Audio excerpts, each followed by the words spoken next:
बिस्मिल्लाहिर्रहमानिर्रहीम। अस्सलाम वालेकुम व्यूवर्स, आप देख रहे हैं डाइनिंग और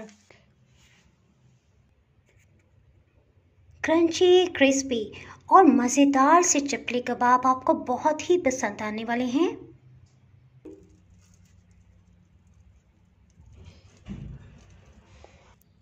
ये मैं आपको टेस्ट करके बताती हूँ।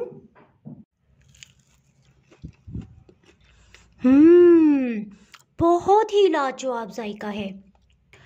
अनारदाने की खटास और इसमें हरे धनिए का क्रंच, यकीन जाने इतना ज़बरदस्त जायका बन गया है। जी, आज मैं आपसे बहुत ही टेस्टी मूली के चपली कबाब की रेसिपी शेयर कर रही हूँ। अगर मेरी वीडियोस अच्छी लगी तो लाल सब्सक्राइब को क्लिक कर दें। साथ में ये जो बेल का आइकॉन है इसको क्लिक कर दें। इसको क्लिक करने से आपको मेरी हर नई वीडियो का नोटिफिकेशन सबसे पहले फ्री में मिलेगा। मूली का छिलका उतार लेंगे। छिलके समेत मूली का तकरीबन 800 ग्राम वजन था। मूली को कश कर लेंगे। इस तरह से सब मूली को कश कर लिया है। मूली को इस तरह से लेंगे और इस तरह से जोर का प्रेस करेंगे ताकि इसमें जितना भी फालतू पानी है वो सब निकल जाए। और मूली को इस तरह अलग बाउल में रखते जाएंगे। इसी प्रोसेस को फिर से रिपीट करेंगे और कश की हुई सब मूलियों को इसी तरह से दबा के उनका फालतू पानी निकाल लेंगे। और मूली में से देखिए इतना पानी निकला है।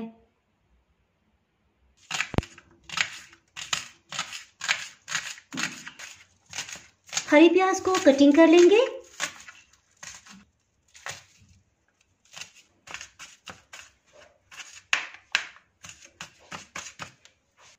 इसमें हरी प्याज ये तकरीबन 4-5 खाने वाले चम्मच ऐसे शामिल कर देंगे। हरा धनिया तकरीबन 4-5 खाने वाले चम्मच है, इसे शामिल कर देंगे। 1 चाय की चम्मच चिली फ्लेक्स, ये जायके में बहुत ही तेज़ हैं। अगर आपके पास अदकुटी सुर्ख मिर्च ज़्यादा तेज़ फ्लेवर की नहीं है तो आप 2 चाय की चम्मच भी इसमें शामिल कर सकते हैं।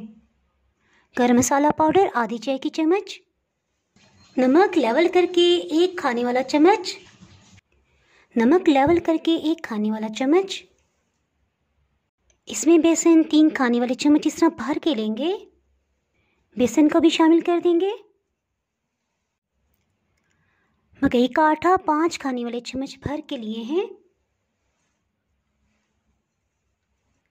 जी, इसके साथ ही कुछ मसालों को हम फ्रेश ग्राइंड करके डालेंगे, उससे जायका खुशबू बहुत ही अच्छी हो जाएगी।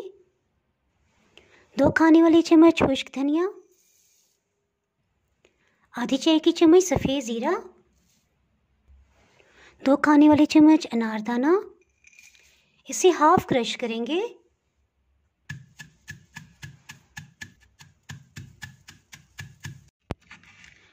जी, इस तरह से इसे हाफ क्रश कर लिया है। इसे मूली के मसाले में शामिल कर देंगे।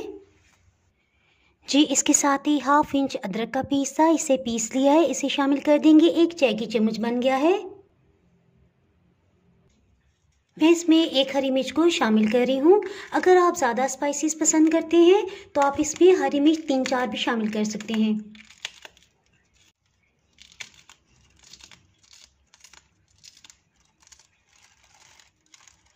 जी, इस सब मसाले को अच्छी तरह से मिक्स कर लेंगे।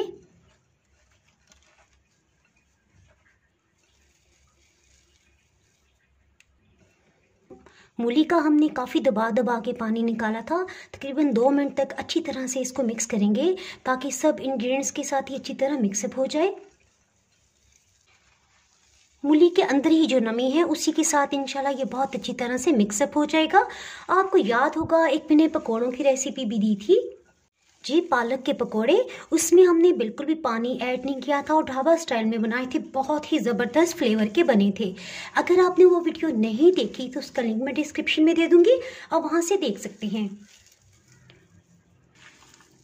सिर्फ इसे मिक्सिंग पे ही मेहनत करनी पड़ेगी, बाकी ये झटपट से तैयार हो जाएंगे। ये देखिए बाइंड पोजीशन में आता जा रहा है। और इसमें किसी किस्म का अंडा या पानी हमने इजाफी ऐड नहीं किया। ये मैं आपको जूम करके दिखाती हूँ। अब अगर हम इसको इस तरह से करें तो ये टिकिया की शेप में आ रहा है, तो बस ठीक है। तकरीबन 2 मिनट में इस फॉर्म में आ गया है। इस तरह से थोड़ा सा मसाला लेंगे, इसे हाथों से प्रेस करके एक बॉल की शेप दे देंगे और इस तरह से हाथों से फैलाते हुए आप इसके कबाब बना सकते हैं।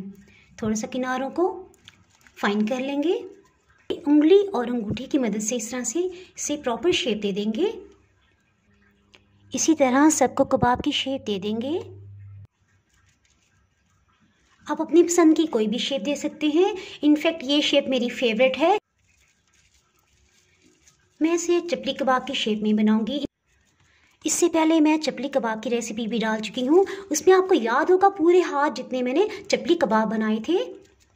चपली कबाब की रेसिपी मैं वीडियो के एंड में एंड कार्ड में दे दूंगी, अगर आप उसे क्लिक करेंगे तो आप उसे देख सकते हैं।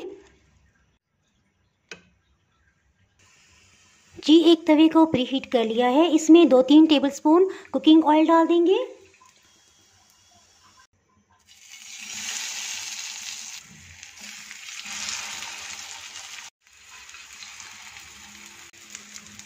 हीट को मीडियम रखेंगे। जी ये देखिए कबाब नीचे से लाइट गोल्डन कलर में आ गए हैं, इन्हें टर्न कर लेंगे। अल्हम्दुलिल्लाह बहुत अच्छे से गोल्डन कलर आ गया है। इसके साथ ही दूसरे कबाब को भी टर्न कर लेते हैं। मेरा दावा है कि आप ये कबाब टेस्ट करेंगे तो आप चिकन के या मटन बीफ के कबाब भूल जाएंगे।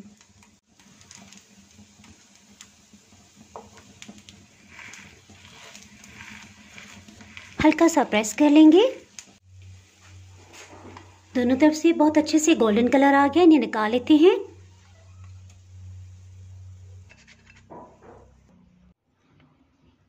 क्रंची, टेस्टी और हेल्दी मूली के चपली कबाब तैयार हैं। आप इसे दाल, चावल, नान, पराठा, पुदीना चटनी के साथ सर्व कर सकते हैं। इसी तरह लंच बॉक्स में आप बन के अंदर या फिर ब्रेड के अंदर रख के भी इसको लेके जा सकते हैं। क्रंची, क्रिस्पी और मज़ेदार से चपली कबाब आपको बहुत ही पसंद आने वाले हैं। जी कुछ कबाब जिनको हमने फ्रीज़ करना है, इसको इस तरह से शेप दे दी है और फ्रीज़ करने से पहले इन्हें थोड़ा फ्राई कर लेंगे। हीट को मीडियम ही रखा हुआ है। ये वही ऑयल है जिसमें हमने 3 कबाब फ्राई किए थे। असल में मुझे कबाब ज़्यादा इसलिए पसंद है कि ऑयल को जस्ट नहीं करते।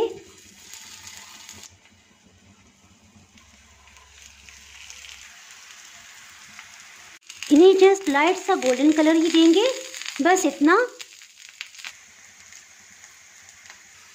जब दोनों तरफ से इस तरह से कलर आ जाएगा इन्हें निकाल लेंगे। जैसे ये रूम टेम्परेचर पे आ जाए इसके बाद आप इसे इसी तरह से फ्रीज़ कर दें। अगर आपने मेरा चैनल अभी तक सब्सक्राइब नहीं किया तो चैनल को सब्सक्राइब कर दें, बेल आइकन ज़रूर प्रेस कर दीजिएगा। इसके बगैर आपको मेरी हर नई आने वाली वीडियो का नोटिफिकेशन नहीं मिल पाएगा। दुआओं में याद रखें, वीडियो लाइक और शेयर करना ना भूलिएगा। इसके साथ ही मैं इजाज़त चाहती हूँ। अल्लाह हाफिज़।